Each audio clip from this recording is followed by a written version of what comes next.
করবা প্লেয়ারদের উন্নয়নে কিতা করতে চাও এটা তুমি জানাইবা এরপরে চেয়ারম্যান হবে নাও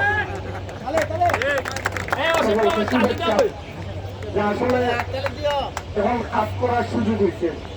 ইনশাল্লাহ আমি খুব দ্রুত যে টাইম যেরকম ভাবে সোনার গার্ডের মাঠে গাছ উঠ লাগাইয়া পানি দিতুন এই পানি দেওয়া গাছের ব্যবস্থা করতাম আর হইলো তাই আমার এসে সহযোগিতা করতে একজন পৌঁছানতাম কেন যেহেতু আমার ইউনিয়নের প্লেয়ার বলতে মানে স্টেমিনার বেশি যারা তো কৌশল কম কিন্তু স্টেমিনার বেশি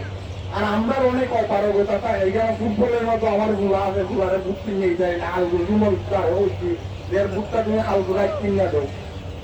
আর যা যা করা লাগে যে আমি এই দুইটা পরিকল্পনার কথা নিয়মিত এই মাঠে থাকতাম কেউ বুঝতাম আবার যে জার্সি নাই বুট নাই কেউ বুঝছি গেম হিসাবে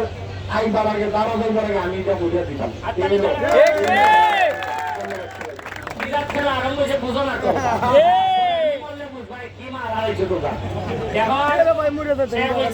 সে অফার দিছে তুই একটা কোচ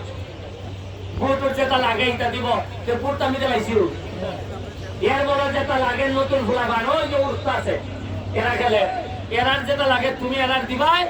এরার মার দোয়া পাইবা এমন হইতে পারে বাপের ফুটো পাইতে পারে এখন চেয়ারম্যান তোর ক্ষমতা আছে চেয়ারম্যান আমার সহযোগিতা নিয়ে কিতা কিতা করতে চায় সে তার বক্তব্য বলুন আমি আসলে বেশি কথা বাড়াবো না সবাইকে শুভ সন্ধ্যা এবং আসসালামু আলাইকুম আদাব আমি আসলে ব্যারিস্টার সাইদুল হক সুমন ভাইয়ের যে কর্মকাণ্ড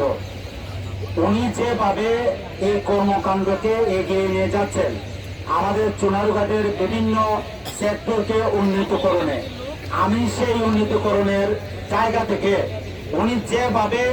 আমার উপর খুশি হবেন যে আমি যেভাবে কাজ করলে এই এরিয়ার জনগণ খুশি হয় এবং উনিও আমার উপরে খুশি হন সেই রকম ভাবে আমি কাজ করব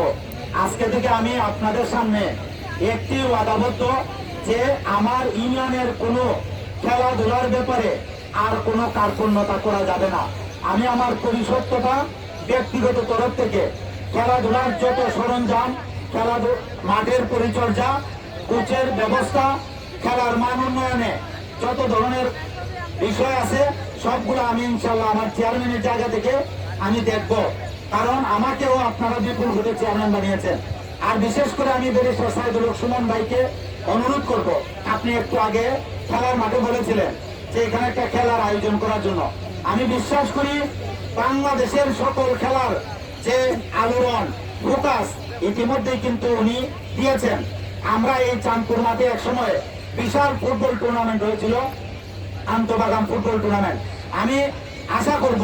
যে আজকে আপনি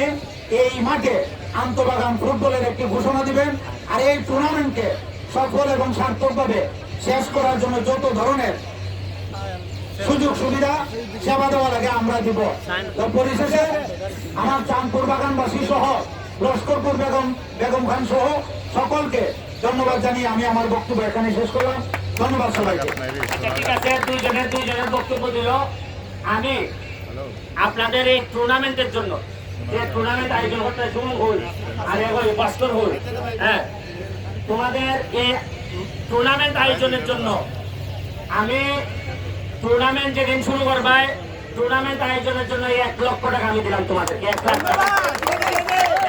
খালি টুর্নামেন্ট আয়োজন না তোমাদের টুর্নামেন্টের জন্য 1 লাখ আর ফার্স্ট প্রাইজ একটা মোটরসাইকেলের ব্যবস্থা আমি করে দিবি একটা মোটরসাইকেল ফার্স্ট প্রাইজ আর টুর্নামেন্টের জন্য 1 লাখ টাকা কিন্তু আমি দেখতাম চাই